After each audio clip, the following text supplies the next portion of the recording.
Thank you so very, very much for inviting me. I have had the pleasure and the privilege to speak to a number of RIETI audiences in person.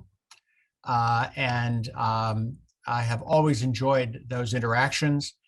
The questions have always been very penetrating and insightful, and I look forward to our discussion after my presentation because we certainly have a great deal to talk about. So without further ado, why don't we jump into some of the presentation and then we can get to the questions as soon as possible. As you, Watanabe-san, mentioned, on the 20th of January will be the first anniversary of the Biden inauguration. And this year we also have a congressional election, which we have every 2 years.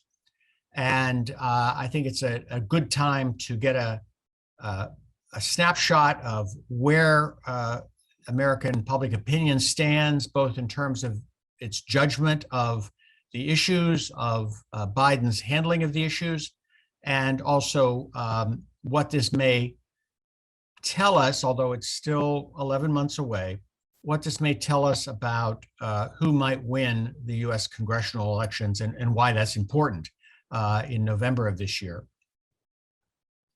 Many of you may remember that James Carville, who was Bill Clinton's economic advisor, used to have a statement. He was from Louisiana and pretty blunt.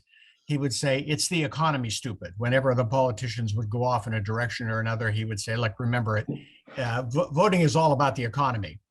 And frankly, the economy right now in the United States is doing very, very well in many areas.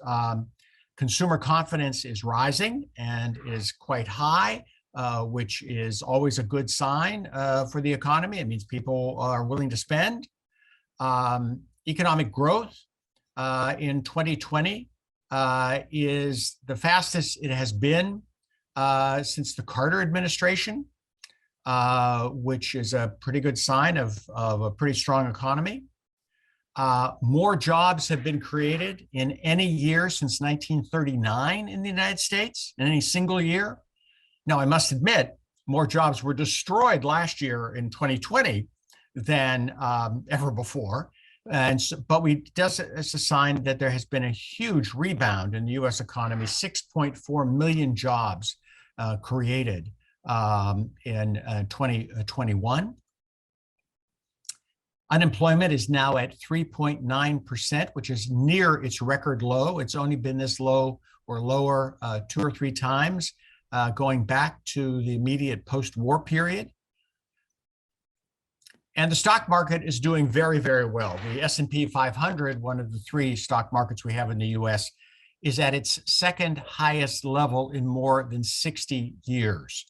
Now, you would think this would make Biden's situation pretty good. You would think that people would be rewarding Biden. In addition to the economy, 200 million Americans have gotten vaccinated. But a recent Washington Post poll showed that 63% of Americans thought that the Biden administration had accomplished nothing. Little or nothing. How can this be? The economy is doing so well, and yet people say the Biden administration has accomplished nothing. In part, it's because COVID did a real number on the workforce. Almost 16 million workers were hit by the COVID downturn. Almost 4 million dropped out of the labor force, and most of those are not coming back. It really did devastate workers' lives in ways that they still remember and are still scarred by. Inflation is at its highest level in 30 years. And I think, as you know, in Japan, inflation is something that the average consumer worries about. He or she knows when they go to buy gasoline or buy milk in the store or buy bread, that the price has gone up, and this is something a connection they have to the economy that's very personal and direct. One of the ones in the United States that people really care about is gasoline prices, because we drive so much. And even if you aren't filling up your tank and with gas at any particular moment.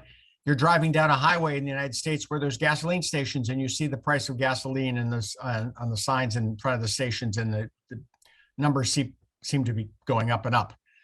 And 61% of the public blames the Biden administration for the rise in gasoline prices. Now, we can have an argument about this. There's no blame to be had here. The Biden administration has done nothing to raise the price of gasoline, but consumers notice the rise in price. They have to blame somebody, and they blame the party that's in power, and that happens to be Joe Biden. Even more concerning, not only do 49% of Americans say that they're very concerned about inflation, but 54% of Americans are not confident in the Biden administration's ability to keep inflation in check. And 47% have no faith in the Federal Reserve keeping inflation in check. Now, it is the Federal Reserve's job to do that. The Biden administration has very little it can do to keep inflation in check. But there seems to be no confidence by the American voter in either the Federal Reserve, which has that responsibility, or the Biden administration, who really doesn't have much it can do about it. And this is a very partisan affair. If you look at people's inflationary expectations, Democrats believe that inflation is likely to settle back down to about 3% in the coming year, whereas Republicans see it up around 7%. And if you believe that it's going to be 7%, you certainly may consider voting for the other party in the coming election. And finally, when you ask the public about is the economy on the right track or the wrong track, 57% of Americans today say the economy is on the wrong track. Bear in mind all that good news, and yet people think it's on the wrong track. It's almost exclusively because people are worried about inflation and the ongoing effect of the COVID pandemic on employment and the ability of the economy to function. What are Americans' views on major international challenges facing the country? And as you well know, there are a couple of very important and immediate issues: Ukraine and Russia, Taiwan and China, that are certainly high on people's list. But what is interesting is when you ask the American public, what are the very important issues facing the country today? The lowest concern are the issues on this list that could arguably be argued to be international issues: climate change, foreign policy, national security. It's not that people don't think they're important. It is just relative to other issues, they aren't necessarily that important. And we've seen this again and again. I think we have to admit to ourselves that Americans are fairly inward looking. We are a country that is protected by two oceans and have many times in our past turned our backs on the world. And our publics are not that concerned about international issues if you compare their concern to other concerns they have. One concern they do have, if you do ask them the question, though, is China. Notice that this public opinion poll by Gallup goes back to 1978, not long after the opening of China to the West and to the United States. 79% of Americans have an unfavorable view of China today. This is the worst it has ever been since the mid to late 1970s, as long as the public opinion data goes. I can tell you that if you break this down by party affiliation, it is both Republicans and Democrats who have a negative view of China. Republicans a little bit more than Democrats, but still it's pretty nonpartisan. On a particular issue with relating to China that's terribly immediate and in the news, when people are asked and were asked by The Economist, how would you feel about doing something about Taiwan, helping Taiwan? Do you not want to help Taiwan? A plurality say we should continue to help Taiwan defend itself against a possible attack, but that's only 38%. 28% say we don't have any idea. So the American public is not at all sure what should be done about Taiwan if China threatens Taiwan. Similarly, as you well know, there are threats by the Russians to invade Ukraine. When the public is asked about that, the plurality response is, we don't know enough about the topic to have an opinion. 44% say that. A third of the public says help protect Ukraine, but for the most part, again, the American public is ambivalent or unknowledgeable about what to do about Ukraine. Now, some of the good news in the international public opinion data is that support for our relationship with Japan is quite strong. 84% of Americans have a favorable view of Japan, and this very strong favorable view goes back the whole way to 1995. It was in the worst days of the end of the Bush administration, the beginning of the Clinton administration, where there was anti-Japanese sentiment. Since then, the support of the American public for Japan has been quite strong, and 84% is really, really strong. An issue that I know Japanese worry about because of your dependence on trade and dependence on trade with the United States and the trade wars that we've had in the past. For a number of years now, for at least 30 years, support for trade in the United States has more or less been on the rise. The idea that Americans are instinctively protectionist is wrong. All the data, the Pew Research data that I did, the NBC News data, this is Gallup data, all show the same thing.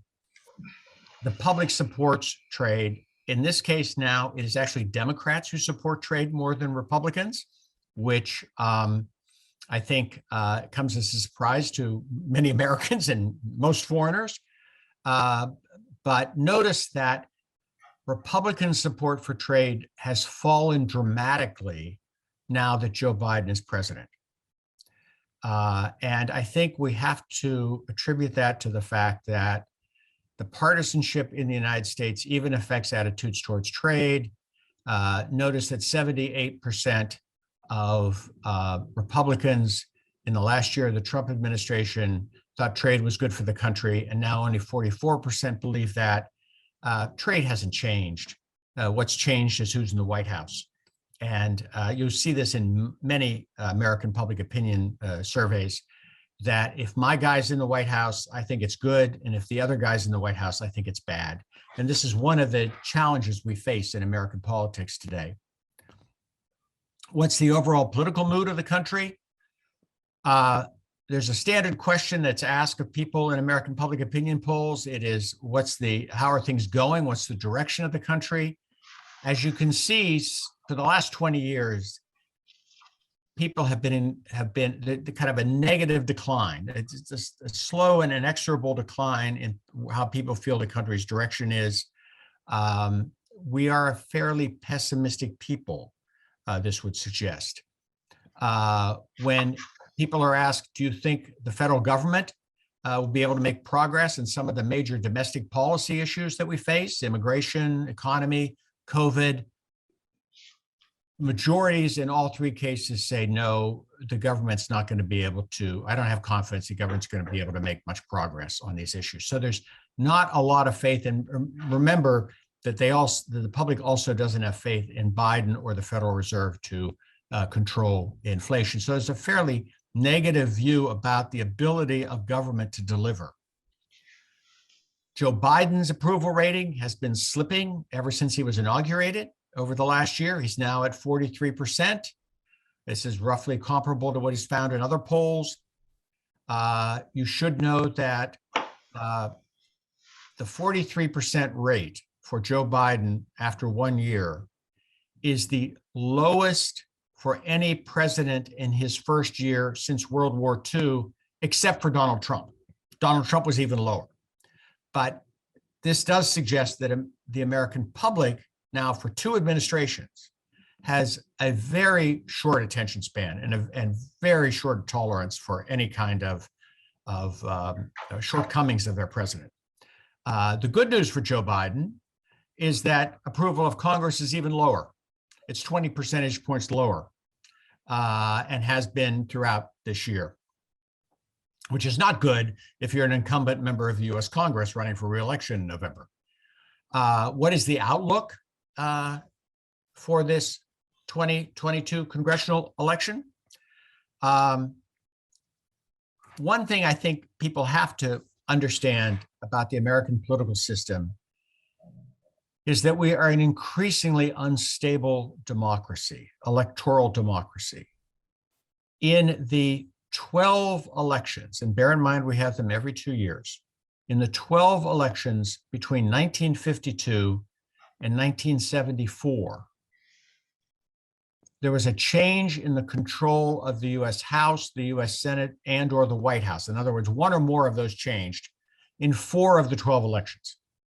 In the next 12 elections, between 1976 and 1998, there was a change in control of one of those branches of government in 5 elections, not much difference. In the last 11 elections, not 12, 11, there has been a change in power in 9 of those elections. So we went from 4 changes of power to 5 changes of power to 9 changes of power. And we don't know what's going to happen in 2022, but I think most observers believe there will be another change of power, which would give us 10 out of 12. The belief is, the very strong belief in Washington, and I'll demonstrate to you why I think this is true, is there's going to be a Republican wave, a giant wave election where it won't be just a marginal improvement of the Republicans in the election, it will be a massive improvement in the election and their election results. As you know, we have 2 houses of Congress and the upper house, the Senate. Only a third of the members are elected every 2 years. This particular year, there are 20 Republicans up for election, 20 states that are now represented by Republicans that are up for election, and 14 states represented by Democrats that are up for election. There are 5 of those Republican seats. The incumbent, the current sitting senator, is retiring. Only 1 of those seats represented by a Democrat is the senator retiring. That should be useful to the Democrats. Usually it's harder to defend a seat if the incumbent is retiring. Bear in mind, the US Senate is now divided equally. There are 50 Republicans and 50 Democrats, so the vice president has to cast a vote to break any ties. But that means that the Democrats cannot afford to lose even 1 seat, or they will lose control of the Senate. Now, in the House of Representatives, you have a different story. As you know, we elect the entire House of Representatives, all 435 members, every 2 years. And on average, since the Truman administration, a president's party will lose about an average of about 29 seats in the first election after a president is elected. This year, the Republicans only need to pick up 5 seats to win control of the House of Representatives. So history is working against them, against the Democrats. And in fact, history is working even more against Democrats, because when a president's job approval rating is below 50%, and remember, Biden's is at 43%, his party loses an average of 43 seats in the next election. So the Democrats are really swimming against the tide here of history.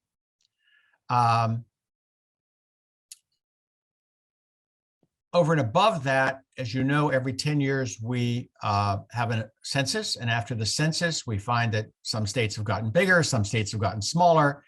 And since we have a fixed number of seats in the House of Representatives, you have to give states that gained population more seats, and states that have lost population, like New York lost some population, they're going to lose a seat. What's interesting is that states where Democrats tend to represent the state in the House of Representatives, those states are going to lose 3 seats and gain 2 seats. But in states where the Republicans dominate in the representation in Congress, those states are going to lose 3 seats and gain 8 seats because of population shifts. So population is also movement, and growth and shrinking is also going to work against the Democrats. And we have, as many of you know who follow US politics, every 10 years, what we do is we redraw the boundaries for the various congressional seats.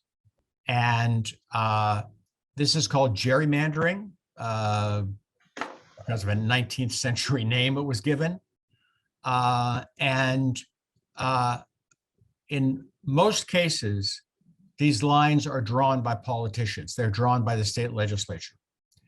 It so happens, because of Republicans' control of so many state legislatures, 187 of the 435 seats in the House of Representatives, those lines on the map are going to be drawn by Republican politicians.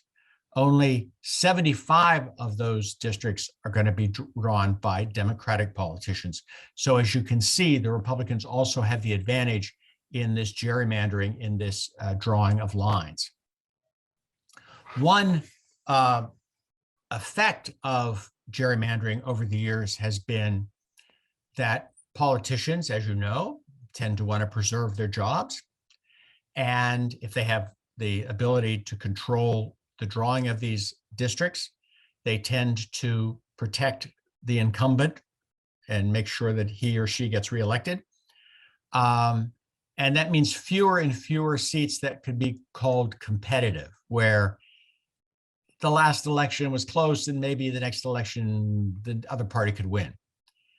In 1997, there were considered 164 seats out of 435 that were considered to be swing states. They were swing seats. They were competitive districts where it could go either way.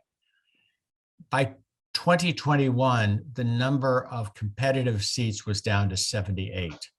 So for the most part, these elections are about just re-electing the incumbent. Now, I know you have that problem as well in Japan, so but it certainly does belie democracy when you don't have competitive elections. So what's the future of American democracy? Because this is an issue that's increasingly of concern, and I think is one that everybody around the world has to be concerned about.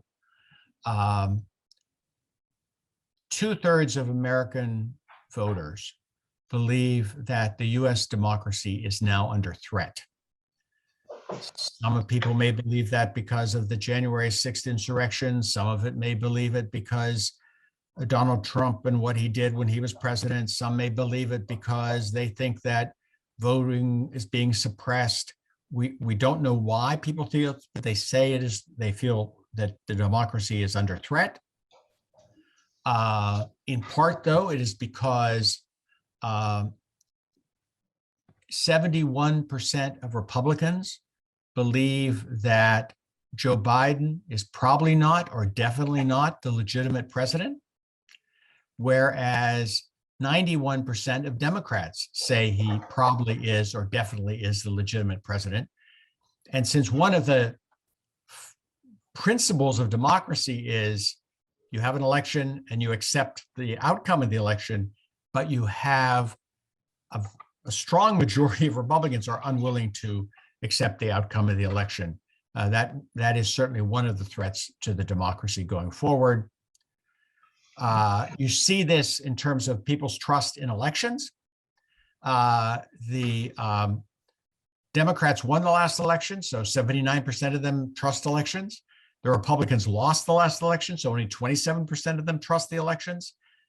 This does not bode well for trust in the 2022 or the 2024 elections, because it suggests that your trust in the election is directly related to whether you win or not. And if you lose, then you don't trust the election. And that's not a sign of a healthy democracy.